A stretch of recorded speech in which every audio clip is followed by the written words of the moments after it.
इस राहत सामग्री में आटा, चावल, दाल, मसाले, तेल, नमक, लाई, चना, गुड़, बिस्किट, साबुन, मोमबत्ती, तिरपाल, सहृदय माननीय मुख्यमंत्री महोदय स्वयं बाढ़ पीड़ितों से बात कर रहे हैं, राहत सामग्री वितरित कर रहे हैं। हम सबके अभिभावक उत्तर प्रदेश के माननीय मुख्यमंत्री महोदय। बाढ़ की चपेट में आए हैं, जिनमें 33 तहसील हैं, 633 गांव हैं। इसमें कुल 17,97,000 की आबादी इसकी चपेट में आई है, जिसमें पशु भी प्रभावित हुए। 18,000 से अधिक पशु भी इस अचानक जल प्लावन के कारण, बाढ़ के कारण प्रभावित हुए हैं। 1,45,000 से अधिक कृषि भूमि भी इसकी चपेट में आई है। इसके लिए हम लोगों ने सभी गांवों में एनडीआरएफ, एसडीआरएफ, पीएसी की फ्लड यूनिट और स्थानीय स्तर पर नौकाओं की व्यवस्था भी की है। एक व्यवस्था की गई है कि जगह जगह बाढ़ चौकियां स्थापित हों, जो समय समय पर सूचनाएं भी देते रहें।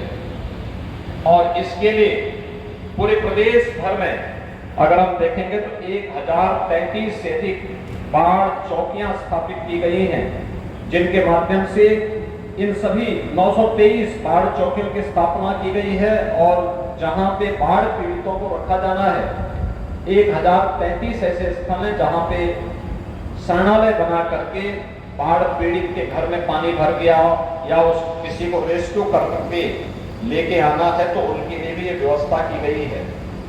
इसके साथ साथ यहाँ पर उन सभी क्षेत्रों में अन्य तमाम प्रकार की सुविधाएं उपलब्ध करवाने का कार्य हो रहा है। अगर हम लोग श्रावस्ती की बात करें तो श्रावस्ती में जो बाढ़ से प्रभावित क्षेत्र हैं, 116 गांव पूरी तरह या आंशिक रूप से बाढ़ से प्रभावित हुए हैं। 15 गांवों में कटान की स्थिति है। 76,000 की आबादी इससे प्रभावित हुई है। 23,500 से अधिक कृषि भूमि बाढ़ की चपेट में आई है। यहां पर बचाव और राहत कार्य के लिए एनडीआरएफ, पीएसी के फ्लड यूनिट और एसडीआरएफ को भी लगाया गया है, जिसमें मोटर बोट के साथ में वहां पर अन्य बचाव के कार्य कर रहे हैं। नौकाओं की व्यवस्था भी की गई है। इसके साथ ही यहाँ पे 4 जनहानि जनपद में हुई है। इसके अतिरिक्त यहाँ पर प्रदेश सरकार ने पहले से व्यवस्था की है कि जो भी व्यक्ति इन बाढ़ की चपेट में या जो गांव मेरुंड होते हैं, बाढ़ की चपेट में आते हैं, उनके लिए राहत पैकेट की व्यवस्था, जिसमें से कुछ राहत पैकेट अभी आपके सामने हम लोगों ने वितरित किए हैं।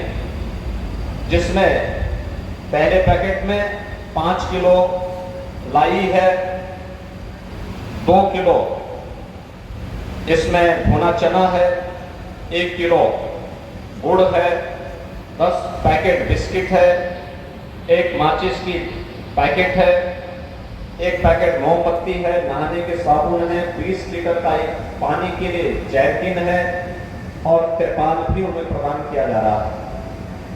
दूसरे पैकेट में है 10 किलो आटा, 10 किलो चावल, 2 किलो अरहर की दाल, 10 किलो आलू, 2 हल्दी, मिर्च मसाला और 1 लीटर सरसों के तेल के साथ ही नमक आदि भी उसके साथ उन्हें उपलब्ध करवाने का कार्य सरकार के द्वारा आपदा राहत निधि से उन्हें उपलब्ध को पहले ही कहा है कि हमें पूरे बरसात पर यानी अक्टूबर तक की व्यवस्था पहले से बना के रखनी होगी, क्योंकि इस बार औसत से अधिक बरसात होने की संभावना है।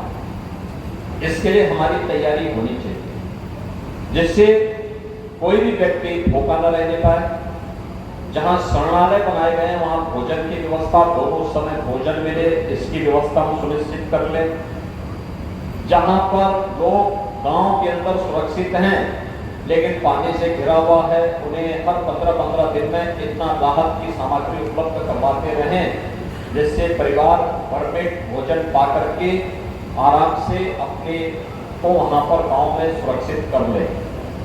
नदी कटान की दृष्टि जो क्षेत्र हैं वहां पर जो भी तैयारी होनी है, बरसात के समय जल भराव के कारण एंटी स्नेक वेनम यानी सांप के काटने पर वैक्सीन देने के लिए, कुत्ता या किसी जानवर के काटने से रेबीज का खतरा होता है तो एंटी रेबीज के वैक्सीन भी उपलब्ध करवाने के लिए कहा गया है और सभी ऐसे CSC में उपलब्ध करवाने की तैयारी के साथ सरकार कार्य कर रही है। हर गांव में नौकाओं की व्यवस्था हो, इसके लिए भी निर्देश दिए गए हैं। बचाव और राहत कार्य युद्ध स्तर पर होना चाहिए और समय पे राहत के कार्य सभी को प्राप्त होने चाहिए। इसके लिए सरकार पूरी प्रतिबद्धता के साथ कार्य कर रही है। आज मैं श्रावस्ती और बलरामपुर जनपद के भ्रमण में इसीलिए आया हूँ। मैंने अभी उन परिवारों से भी मुलाकात की जो लोग सुरक्षित 6 और 7 जुलाई की रात्रि को PSC की फ्लड यूनिट के द्वारा निकाले गए, उन लोगों को सर्टिफिकेट भी यहाँ मैंने वितरित किया है। इसके अलावा राहत और बचाव के कार्य को युद्ध स्तर पर आगे बढ़ाने के लिए प्रशासन को निर्देशित किया गया है।